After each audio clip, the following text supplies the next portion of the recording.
What's up guys, and welcome to a new YouTube video. It's Monday today, 7th of August, and the mini cut is almost over. I have this week left of mini cutting, so a tiny little bit of fat to lose, and then we start gaining again, we start building again. Less building phase, less gaining phase of this year.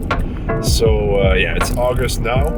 After this week we're going to start building until December, and then when December arrives we're going to look at the timeline for next year. We're going to look at the timeline for next year for competitions, and yeah, we choose our competition and we start prep. So I'm excited for it because this is the last period of time this year in which I will be able to build a lot of muscle and grow optimally, because of course when you're in prep, when you're in a caloric deficit, you won't grow as efficiently as you can in a calorie surplus. So yeah, the goal is to put on around 10 kilograms maybe in this gaining phase. So in the next upcoming 17 weeks, I guess, 16 to 18 weeks, somewhere around there. So yeah, the goal is to go to 110 kilograms, and I really think it's possible. And like I said, I'm very excited to start gaining again. I had a deload last week, so I approached it a little bit different than I do normally. Normally I just do my 5 training sessions a week, but they are just shorter. They're like 25-30 minutes each. But what I did now is combine a couple of workouts together. So I only needed to train 3 times a week last week. So it felt like ages because I had 4 days where I just didn't train, maybe did some cardio, but that's basically it. So that's why I'm very excited to go back to hard training, because that's what I love to do the most. But I knew it was needed, the deload, I felt it was needed. So yeah, my body's recovered now, my mindset is ready, I'm ready to grind, I'm ready to push. And today is push day, so that's what I'm going to show you guys today. I'm on my way to the gym right now. I have my pre-workout here because I also took a little break from caffeine. I always do this when I deload because I really don't need the caffeine to perform in the gym. And of course, caffeine is a proven supplement that improves performance. It's also a little bit mentally when you drink a pre-workout and you get in the zone, it helps as well. But some people don't know this, but a long time ago, caffeine basically was a banned drug. So when you did certain sports and did certain competitions, caffeine was on the banned list. So it was an illegal substance to use if you did competition in any kind of sports. So yeah, of course now it isn't banned anymore. Everybody drinks coffee, drinks pre-workout, and drinks Monsters and stuff like that. But it can help to improve your performance. So a little caffeine 20 to 30 minutes before your workout can really help you. But anyway, today's push day, so it's been a long while that I did a push-pull-leg split, because that's the new split, push-pull-leg split. Before, I always did a very different split based on my weak body parts. I basically did chest and quads together with some side delts and some calves. Then I did hamstrings and arms. Then I did back and delts. And then I mostly rest on Thursday and repeat it again, and also rest on Sunday. So yeah, push-pull legs, it's been a long while. I'm looking forward to it because it's something different. It's nice to have a change in plans, some new exercises, some new training methods involved as well. So I'm going to show you some of that stuff. I don't think I'm going to train and talk at the same time today. I just want to get after it. I just want to train really hard. I just want to get used to the new exercises, and I just want to stay in the zone. So I will do a voiceover of this workout. There is someone training with me today, so I'm going to ask him if he wants to film a little bit of the workout, and then I can do a voiceover afterwards, so you basically still know what I'm doing. That's basically it. I had my pre-workout meal, my cream of rice. I'm driving to the gym right now, so I arrive in around 25 minutes maybe. And then after that, go train, push session, then have a post-workout meal, and the rest of the day is basically work. I already had a very productive morning of client work, client check-ins. So yeah, very, very good day, very good start of the week. I hope you have a beautiful start of the week as well. And I just encourage you to go after your goals, to go get what you think you want. Go get after your goals and just do what's needed to get there. So good luck. Enjoy the rest of the video. I'll show you the workouts, maybe some other stuff throughout the day. But yeah, we'll see about that.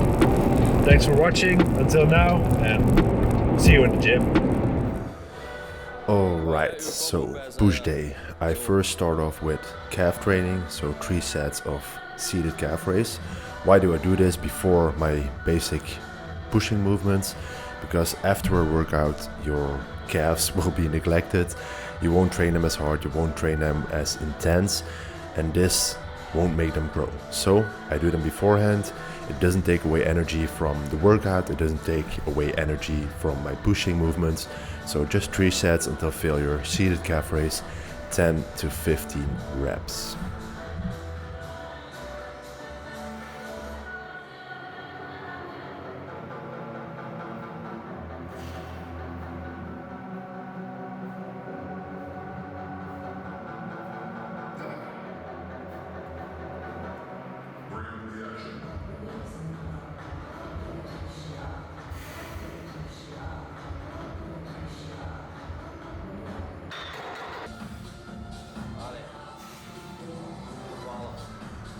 Alright, then after calves we start with the main pushing movements for today. First, of course, chest, because it's a weak point of mine, and we start with the incline dumbbell press. Of course, very good warm-up beforehand. I start with 20 kilograms and build up per 5 kilograms until I am at 40 kilograms, I guess. And then I do 1 set of 6 to 10 reps, very heavy, with 40 kilogram dumbbells. 6 to 10 reps, all the way to failure, and then I rest just a normal amount, 2 to 4 to 5 minutes, depending on how much I need. And then I do 2 back-off sets. So the first set is a top set, and the 2 sets after that are back-off sets. This is a back-off set that I filmed here, and I'm sorry if you can't see the movement completely, but we were just training hard and didn't really mind the camera. So the back-off sets are 2 sets, 10 to 15 reps with a lighter weight to also build up a little bit of metabolites in the muscle, focus on the pump, focus on the contraction, and focus on just getting blood in there. So 10 to 15 reps, 2 sets with 30 kilograms, all 3 sets taken to failure. Then after that we did a machine fly, plate loaded machine fly. I really like this machine. It's a very good exercise for the stretch. So at the bottom it is very heavy and it gets a little bit lighter at the top, so that's perfect. You can still get a good contraction, and that's what I like about this machine. So also the bench is arched a little bit, so that makes it nice for your back and makes you able to keep your chest up very well. On this one I did 3 sets, 10 to 20 reps, more like 15 to 20 reps, 3 sets. All taken to failure, and on the last set we did a drop set. So we just take the normal set to failure, normal rest breaks between sets, so 2 to 5 minutes, and then the last set without rest we just drop the weight with about 10 kilograms per side, and then we move ahead and keep going until failure again. So this Also makes sure you build up a lot of metabolites and get a very good pump, which can also lead to more muscle growth. And it also gives you another opportunity to go to failure. So that's why we do this. You can build up intensity, volume, and there are so many ways to make progress. And I tried a lot of different stuff. So right now we are playing with some different intensity techniques. And I also really like it because it gives you a good chest bump. So that's the second exercise, incline plate loaded fly. And then we move on to the next one.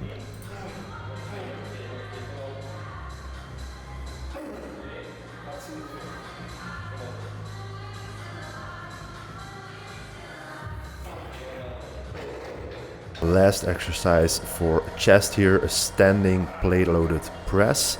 This is just a flat press, so a straight seat, straight angle. And this one doesn't converge, but you can go really heavy on it. And I also did the incline dumbbell press, which converges a little bit. And I also did a fly, which targets the contraction. So this is just to go heavy, also focus on the stretch, slow on the way down and explosive on the way up. I really like this machine as well. I'm getting stronger and stronger on it. So I think I'm at 90 kilograms now, 92 and a half or something like that for 8 to 12 reps. And I only did 2 sets here. So 8 sets in total for chest, 1 drop set, and that's basically it. You don't need 10 to 15 sets each workout. You can do that if you can recover from it, but if you train hard, if you train to failure, you don't need that much volume. So that's it for the chest part. Then we moved on to triceps. First exercise for tricep is a standing overhead rope extension to target the long head of the tricep. I did 3 sets here, also 10 to 20 reps, all to failure. And the main thing here is trying to keep your elbows up, focus on the long head, focus on the stretch at the bottom, keep a slight pause at the bottom and fully extend at the top. And with this exercise, it doesn't really matter how you place your elbows. Just bring your arms up above your head and see what's comfortable for you. So for me, it's my elbows out. For some people, it will be elbows smaller together. But as long as you have that extension in your tricep, in your elbow, you will be working the long head of the tricep. So that's the first exercise for triceps. And then we moved on to the second exercise for triceps, and that's a single arm cable crossover. This makes sure you target each arm separately. So when you're doing things 2 arms at a time, the stronger arm is always going to take over a little bit more than the weaker arm. So that's why we do some unilateral work. Slow on the eccentric here, and just explosive on the concentric. Really focus on the stretch and of course also on the contraction. I keep my shoulder blade back a little bit because the tricep doesn't only move in the elbow, but it also moves at the shoulder joint. So that's why you bring your shoulder back a little bit to get the tricep shortened even more.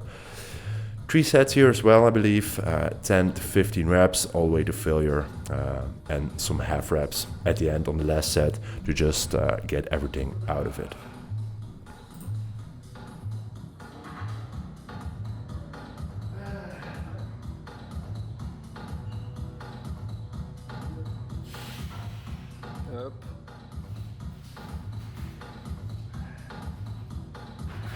Then we finished off with delts. So a push day, of course, is chest, triceps, and shoulders. Didn't do much for shoulders on this push day. Mainly, the main movement was a side raise, a unilateral cable side raise. I didn't film this one when I was doing it, so I filmed Seppo when he was doing it. And the only thing here he can do better is keep his shoulder down. Really tuck your shoulder blade into your pocket and don't think about moving your arm up, but think about moving your wrist to the ground and sweeping it outside. That's the best explanation I could give to you. So Don't move from the traps. Your traps will always be involved a little bit, but it's not a trap movement, it's a side delt movement. So that's why we did it. We also did it with a cuff, so we can focus on the side delt and don't need to worry about grip or gripping a handle or something like that. And it makes me feel the side delt more. So that's why we used a cuff. If you have any questions, leave them in the comments. If there's something you like about this workout and about this video, leave me a like, maybe subscribe, and I hope to see you in the next video.